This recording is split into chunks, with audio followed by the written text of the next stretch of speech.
isn't the best, but that being said, it is nice to finally be on the other side where it's just how do we get over the hump? Not so much how do we even just make it to the dance. Absolutely. And like you said, those signings for us were our Super Bowl, Terrell Owens, Mario Williams, and they brought some excitement, but then the games happened and the excitement went down the And the toilet. offense scored 17 points and they get blown out by New England. Yeah. Yeah. So it's fun to be in this. We'll be in it, I think, as long as Josh Allen is on the team and doesn't suffer like some career altering thing. Don't So, even say it. Don't even say it. but I think it's appropriate to then to kick off with our guy signing a 6-year extension, 330 million, 250 million guaranteed, tying him to the Bills through his age 34 season. But today he interviewed with the media and talked about how like his quote was, "What's $5 million really going to do to my life?" Right. So why he took more of a team friendly deal. So you talked about this. Talk about your thoughts on Josh's mentality of not taking all you can get and how that kind of trickles down to the rest of the team. Well, I mean, I just think that's the mindset and the mentality of Western New York, right? It's just he's not a greedy guy. He's a team first dude, and the buck starts and stops with him. And so we've seen it all off season. Some of these contracts that we're going to talk about soon, where everyone's saying, "Oh, they only got him for that," or "They only got him for that." It isn't like guys like Rousseau or Shakir are coming up with this stuff on their own. It's Josh is he leads the ship, and as he goes, everyone else goes. And so when they see him doing things like this, and granted, he signed his deal after they did, but in general, that's just his personality. It's what's best for the team. All he wants to do is win. That's why he's beloved by all Bills fans. That's why I would throw myself in front of a moving train for him, which is insane considering I've never met this man. But he's just a good dude, and he represents the Bills with excellence. And I think extending that represents the NFL. When you talk about people who the NFL loves people around the world to associate with, Uh-huh. Josh Allen's got to be like, if you just look at his MVP speech, he he referenced equipment guys, mailroom guys. Like, who does that? And he talked today how like he kind of went off script when he did his MVP speech. He kind of saw his parents, and it kind of went out the window what he had planned to say. Sure. And then you see that just he's a genuine person. He's not fake at all like Russell Wilson, who's kind of put out that, all right, I'm kind of giving robotic answers. I planned what this. Josh is just he is who he is. He doesn't care what people think. And like you said, he's the perfect quarterback for the Bills, I think, right now. And I think he'll go down as, I think, the best player in Bills history, if Yeah. he's already. Yeah, no, and that last thing you said, his authenticity. You never have to worry about, what does he actually mean?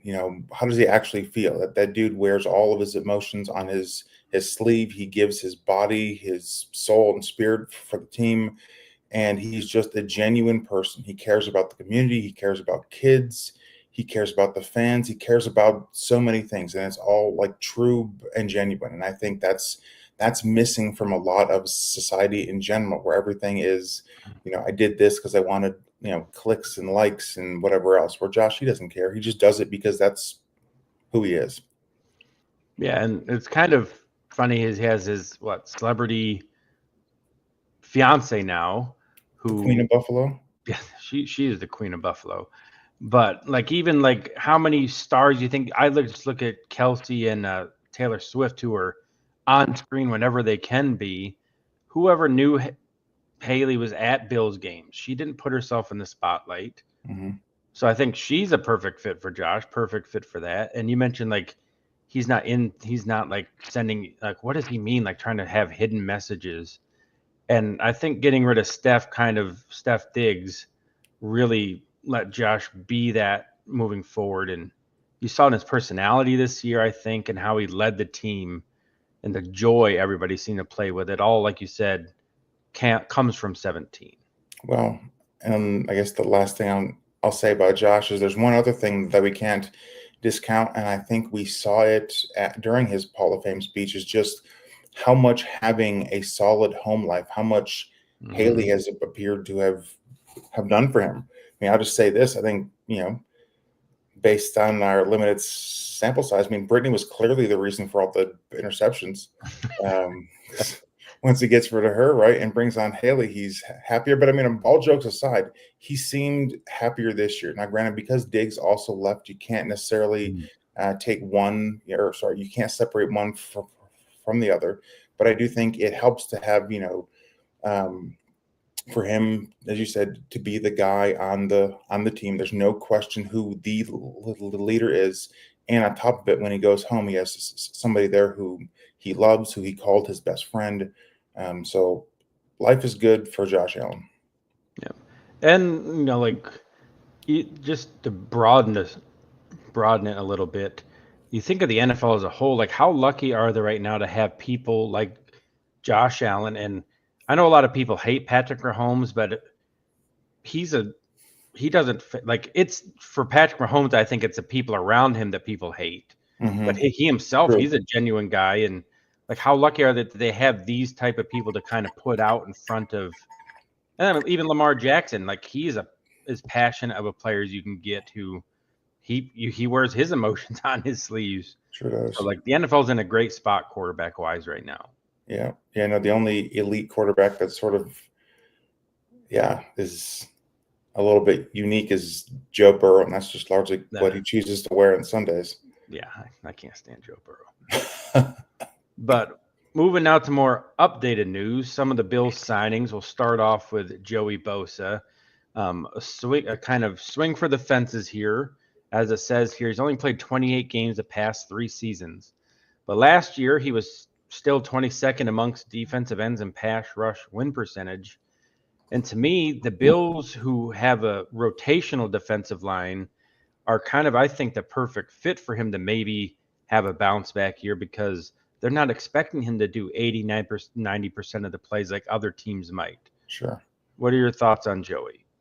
When we talked about it, I think last night, maybe when the news first came out, I didn't love it just because of that injury history. I mean, in his career, he's missed, I think it was either 41 or 44 games, right? So he's Yeah. missed 2+ full seasons of games due to injury. So you don't love that.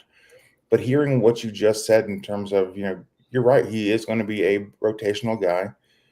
He'll play a lot of third down and obvious pass rushing situations. And I think, kind of like with Greg Rousseau, he's also excellent against the run. And so I do think he fits our team well. I think due to his limited usage, again, he'll probably play 50 or 60% of the snaps. Hopefully that keeps his body intact so we can get a full season out of him. So I do like it. If nothing else, it's a name everyone knows, a name that people can look for, and a guy who's for the last 9 seasons has been a premier, a top 15, top 20 pass rusher. So overall, I think it was a good signing. And I think we learned a lesson about Von Miller.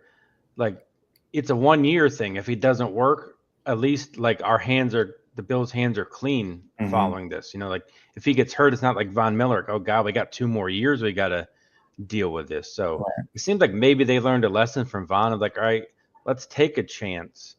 But it seems like they really stole him out from the 49ers. There was a report today that the Niners cut Leonard Floyd because they were pretty certain that Joey was going to sign with them. And now, so it's kind of weird that happened that way because then Floyd signs quickly with the Falcons. They lose out on both, and now the Niners are standing like, what happened? Yeah, and I mean, and if I was the Niners, I would think so too, right? His brother plays there. I'm sure they would love to line up on Hmm. opposite ends of each other. And yeah, I'd love to know how that conversation went, how Bean was able to pull it off, because unless it was a money thing, right? Because those are the things that we'll never actually know. Who knows? Yeah. Maybe the the Niners were offering a little bit longer contract, but it was only at 7 or 8 million a year. And you know, most of these guys feel pretty confident in themselves and their own ability. So somebody like Joey, who's 29, he knows if he has a really good season, he has the potential to cash in and make a bit more money. So for him, maybe this prove it deal was the best approach. Yep. And I think it's kind of, you look at the other contracts on this screen, it seems like these guys were all like, all right, let's see. Like Larry Ogunjobi, 1 year, 8.3. He was cut by the Steelers, so Yeah. he wasn't like somebody we anticipated being available, but he's a versatile guy. He plays the 1 or 3 technique at defensive tackle. He was on the Bengals team that went to the Super Bowl a few years ago. So thoughts on him, and then Derek Forrest, who a couple years ago had 4 interceptions when he was a starter the whole year, but seemed to fall out of favor with Dan Quinn. So just quick thoughts on those two guys as well. I mean, with Larry, if for nothing else, he's a big body, 6'3". I think he's 305, and that was exactly what we needed in the middle. Our lack of interior pass rush, or just being stout against the run. Our interior rush defense was terrible, and it reared its ugly head at the worst times. So having somebody like that to fill the middle can't hurt. And I'm with you. Like I was looking a little bit about this Derek Forrest guy, and yeah, 2 years ago he was a full-time starter, had 80, 90 tackles, 4 interceptions, and so maybe because of McDermott's and Bean's recent history with Hyde and Poyer, where they take guys that aren't necessarily wanted by their former team and they get the most out of them. I think it would be, yeah, I think he has a lot of upside. And as you said, it's 1 year, 1.3 million. If it doesn't work out, whatever. Yeah. And you mentioned that, like, I think of Rapp too currently. Like the Rams let him go. He's a starter for them on their Super Bowl team. And he seemed to really find his home in Buffalo now too.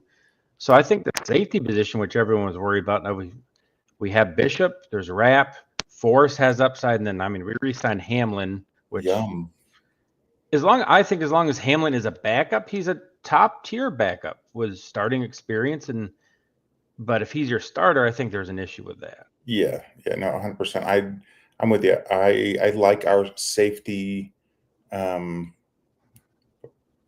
room a lot more today than I did yesterday. Yep. Then a couple other pieces we added, and this we're going kind of backwards timeline wise. The first 2 big signings the Bills did of free agents from other teams. Josh Palmer, 3 years. These are bigger, more kind of commitments to these two. And then Michael Hote, who is a chess piece of the biggest portion, playing outside linebacker. He plays DN, D tackle. So your initial thoughts on these 2 additions to Western New York? I like Josh Palmer a lot. I watched more Charger games than I'd care to admit. I don't even know why. I think it was always because I was, always waiting for Justin Herbert to go off, and he never did. And then towards the end, it was more of a game I played with my wife of how many balls was Johnston going to drop. Yeah.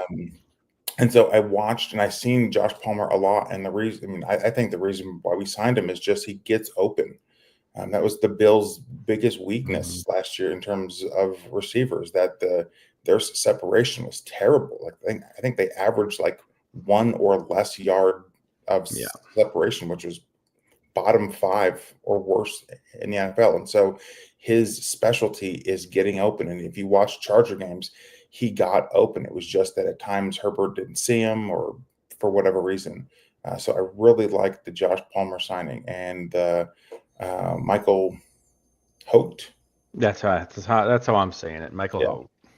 I don't know too much about him. I know that he's from Brown, I believe, undrafted guy. And so if nothing else, he seems hungry, and we'll see. Well, they're also both Canadians, grew up within 30 miles of each other. So that connection there to Buffalo there. But Michael, I watched him like you said. I didn't know much about him until we signed him. Then I went and devoured as much as I could find on him. Hmm, There's a play that comes to mind when I look at highlights of him. He was split out on DK Metcalf, and DK Metcalf ran a quick slant, and Hout actually was able to jump it and break up the pass. Like, I mean, it's a quick slant. He doesn't do much, but still somebody sure, who could be a D tackle lining up over DK Metcalf and making a play on the ball. And cover one, who's a great like Bills guy who watches film and breaks things down that way, kind of connected him to Lorenzo Alexander in terms of the flexibility he's going to offer the Bills defense. Of you don't know what we're going to do when he's on the field, sure, because he could be a linebacker, he could be a D tackle, he could be at the end. So that's a nice chess piece the Bills really haven't had much.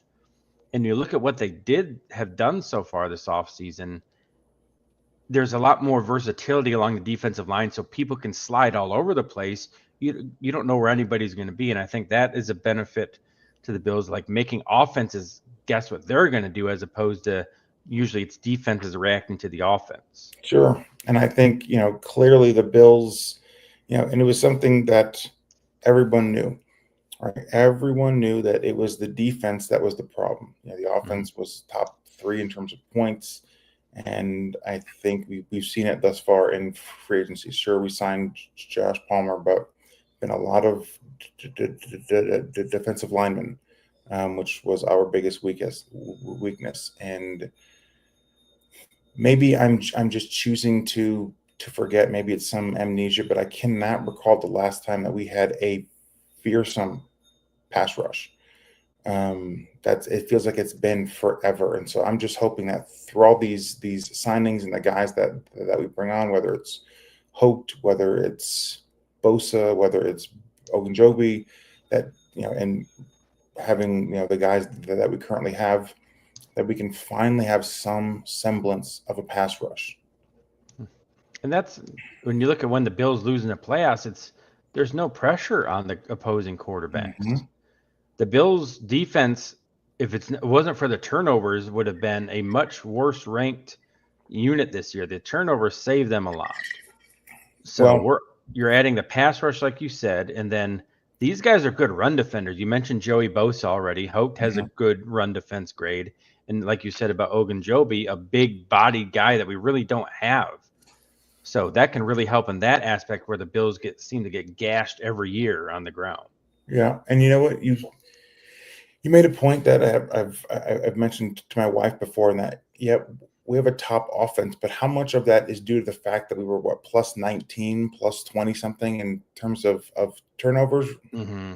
The defense gives us a lot of second chance opportunities, which oftentimes result in points. So that being said, I'm glad that we went and helped out the defense quite a bit. I don't think that we're done yet.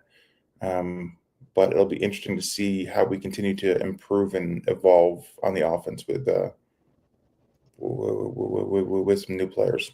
Yep. So we're going to fly through a couple of these things that are a few days old at this point, but still want to touch on a couple. And these are all essentially re-signings. Let's start with Groot. 4 years, the biggest deal. 4 years, 80 million, 54 guaranteed.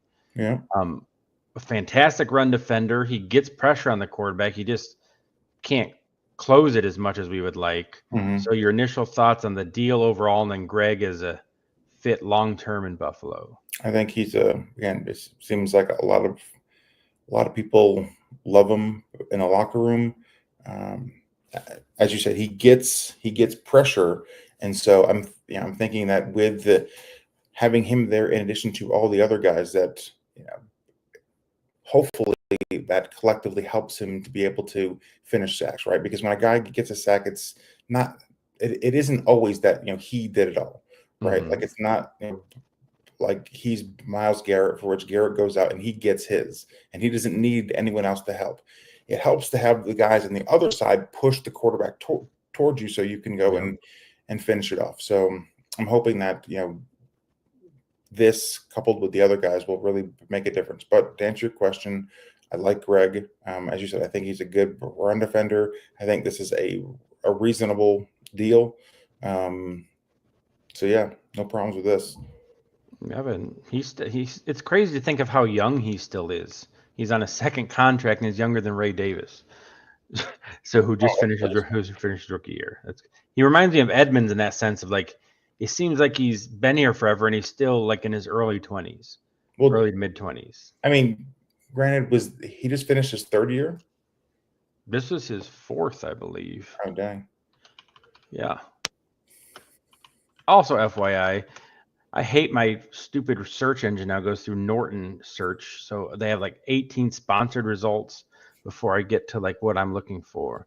Yeah, it's finished his fourth year. He is 24 years old. 4 years in the NFL already. Yeah. So all upside there. Like you said, for seems to be the case for the Bills, unlike other teams, aka the Chiefs. They draft good guys. Like they're not in trouble in the offseason. They're not making negative headlines. So Yeah. another one of those guys. Well, I mean, and if you look at Pro Football Focus, he's the 12th ranked defensive end in the NFL. They gave him an Mhm. 83.1. So that seems like a good deal for a guy like Greg. And we're getting them on the upswing, you hope, right? You look at like the deals Max Crosby and Garrett signed, those are 30, already, yeah. $40 million. And that's because they've already reached that point. The Bills locked somebody in before they had to, hoping that he reaches that point and they got a few years of a really good bargain before they Sure. have to pay him that type of money. And then another guy who's like a glue guy, the only one of only two captains on the Bills last season, someone who was from your employer, Hmm. Baylor University, Terrell Bernard, 4 years, 50 million, 20, only 25 of that guaranteed. He had a bit of a down year in terms of like splash plays, but you look at the playoffs, we don't win the Ravens game, I don't think, without him. No. So I think a great signing, great money for the Bills, and like you said, one of those locker room guys that is a glue guy at this point in his career. Yeah. And I mean, I've talked to many. So I never had him as a student, but he did graduate from my department, and everyone in my department says or just raves and how much of a leader he was, on just a good person he is, and not that being a good person is enough when it comes to football, but kind of like with Josh, you like to see them reward a guy who, to take a quote from Allen, does things the right way. Um, who the fans love him. He makes big plays, and sure, last year was a bit of a down year, but overall, after we lost Edmonds, I didn't know how we were going to um, Mm-hmm. fill the void, and he's stepped in and done a great job. I mean, shoot, he's he makes way more splash plays than Edmonds ever did. Yep. And I mean, we remember last year he was hurt. You don't want anybody to ever get hurt, but I think that helped the Bills be able to sign him at the number they did because, I mean, you can see right there in the picture on his left arm, he was playing with that thing all year when Hmm. he got that injury week 2, and Bills had to play Balin Spector way more than he should have been on the field. Yeah, nice.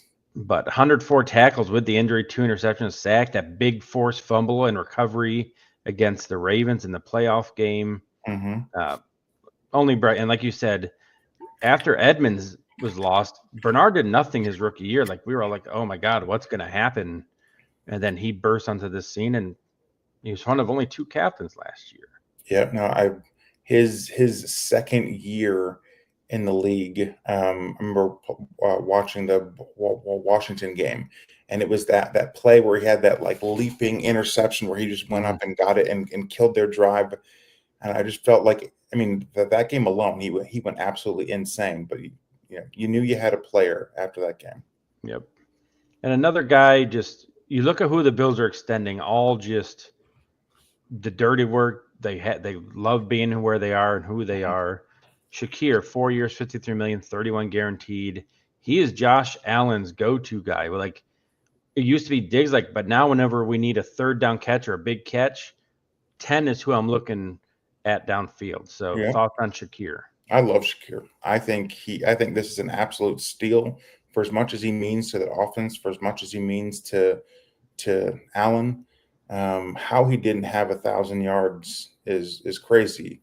He was like third in the NFL in terms of yak. He's Mm-hmm. a smart guy.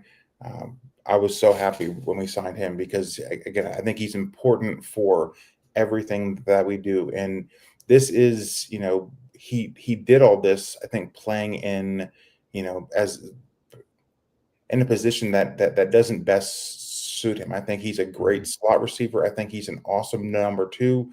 He has the potential to be a number one. So yeah, I love Shakir. I think this is a great deal, and it will be awesome for us.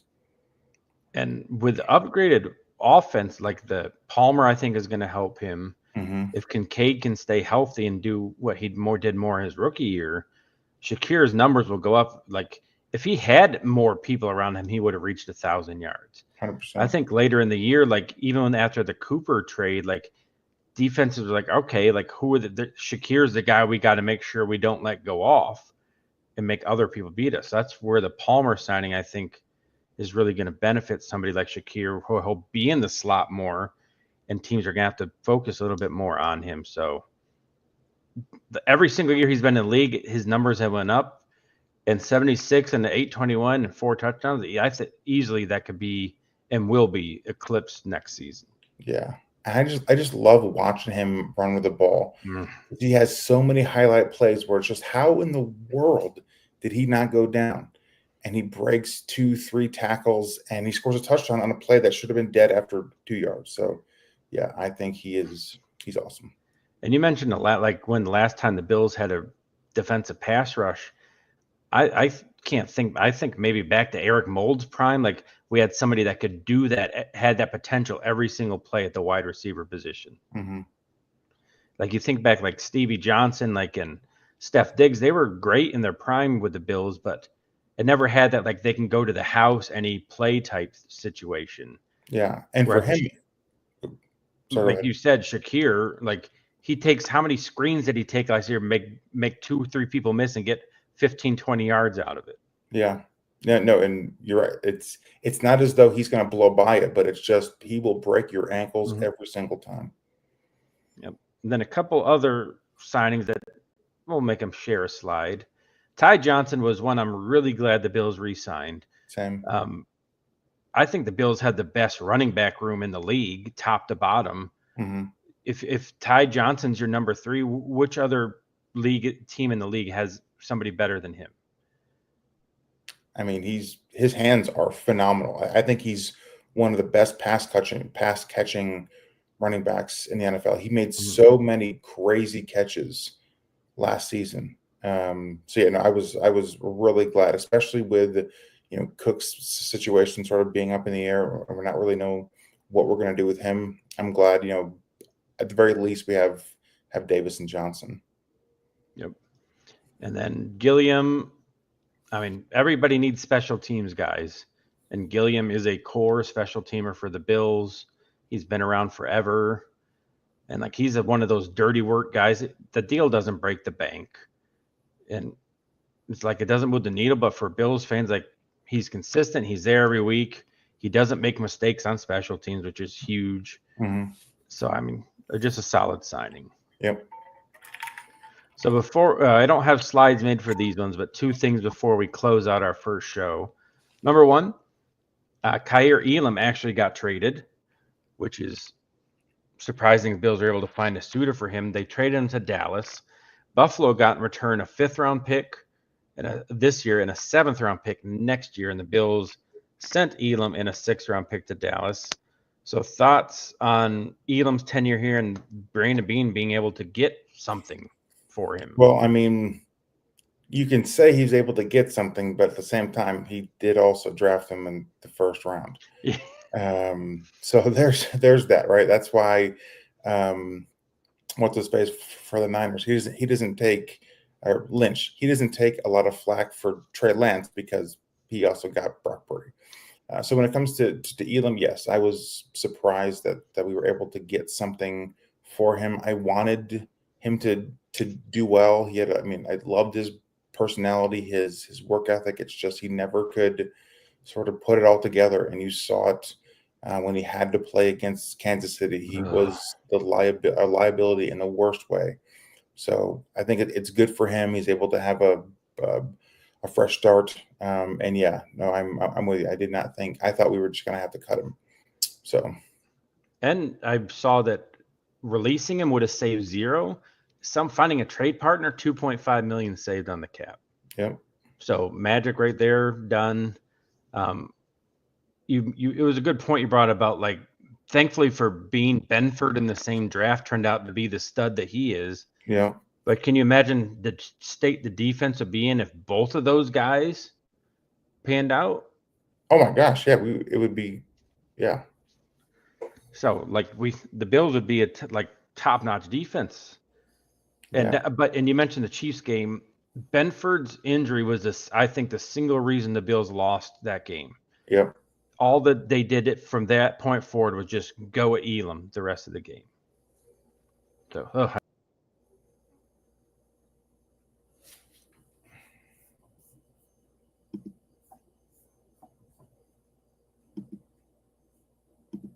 Hello.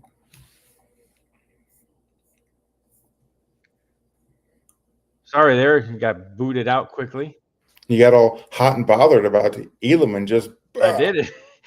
It somehow booted me out, but yeah. So we got something for me. We have 3 5th-round picks now after the 2 compensatory picks yesterday. mhm. So And packaging, right? That's what I'm thinking of. Packaging things up to get targeted players in the draft. well, but the one thing that I'll say about Bean, his history in the first couple of rounds, not the best. They've missed, I think, more often than they've hit. But on the Mm-hmm. flip side, they've hit in the later rounds quite a bit. Matt That's Milano, true. Benford. I think Shakir was a fourth or fifth Yeah. rounder. Like they are able to find guys in the later rounds, but it would be really nice to have second round guys, third round guys, Boogie Basham, AJ Epineza, Zach Moss, Devin Singletary, Zay Yeah. Jones, Elam, right? These guys that you draft and that who should be at minimum just solid starters, and they're not Yeah. on your team 3 years after. Yep. Yeah. And that saves Bean from, I mean, Josh has saved Bean a lot from early round complete busts, Yes. right? Like Edmonds was good, but not, I don't think Wentworth, the Bills traded up for him and everything. Kincaid is still up in the air on what he's going to be. Cody Ford over Oh, DK Metcalf. oh gosh, yes. Gosh, I'll So like, never yeah, forget that. like that's a good point. Like, just the late rounds have saved him a lot. Yes. So it'd be nice if those things started to turn around. Or signing mid tier guys like Hyde and Poyer, and they end up turning into all pros. Yes. So I mean, hopefully that happens a little bit with who the Bills signed this off season. Agreed. And then we'll close out with these. The Bills have made some good moves so far. You talk about like a lot on the defensive side of the ball. What would you like to see the Bills accomplish before the draft next month? So I think the offseason, or at least the free agency period, would be an absolute slam dunk if we got a guy like Asante Samuel, because I think that makes the draft, it makes it wide open where we can essentially just take the best player. We've shored up a lot of holes, so I would love for us to go and get somebody like that. And the other big thing is figuring out what they're going to do with James Cook.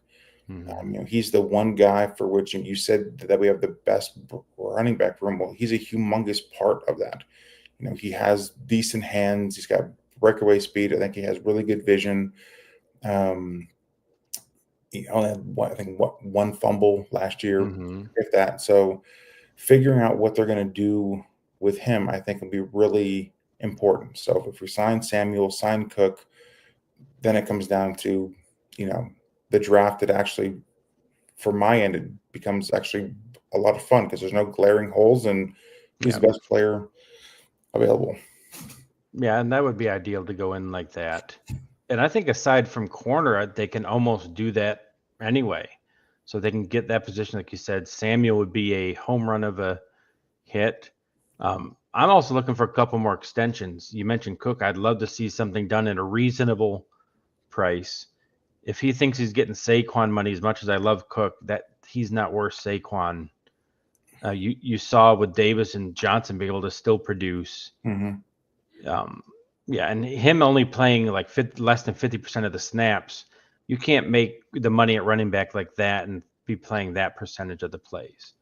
And Agreed. Benford is the other. I want to see Benford locked up. The Bills have been smart. Like they haven't been like Dallas. Dallas waits forever to sign their best players, and the price just skyrockets. The Bengals have done the same with And Higgins, Hendrickson, and Chase. They could have signed all of them last year for $10 to $15 million less than they'd have to at this point. So I hope that they're smart and don't let him have another great season and his price gets too far ahead where they can't even pay him. right. So if those things happen, like you said, the draft will actually be fun. I mean, it's always fun, but like you said, without having like glaring needs, it'd be a lot more fun to just like, all right, take the best and start doing like what the really great solid teams do is like they draft maybe ahead, looking, okay, we got these guys who might be gone next year. Let's draft the people to develop behind them, then they can step in. Yeah, no, I mean, personally, and granted, we'll talk about this in the coming days, but I would love for us to take those seconds, package them, have two firsts, and draft a freak pass rusher and a stud wide receiver. Because, as you said, just get in front of it. If you know you only have Bosa for a year, we'll draft the guy that's going to come in and play when he's Mm-hmm. gone. And receiver, I mean, who knows if Keon Coleman's gonna pan out? I like the guy, but Bean's history with second round receivers isn't very good. Yeah, So yeah, let's should hope be so. fun. But that is it for our inaugural show here at S&S Bills Talk, part of S&S 607. We thank you for joining us. If you're on YouTube, you'll be able to find this on our YouTube channel. Clips of it will be posted to our TikTok in the following days. For Dr. Dungan, I am Lawrence Foster. And as Josh Allen closes everything out, we say, Go Bills. Go Bills.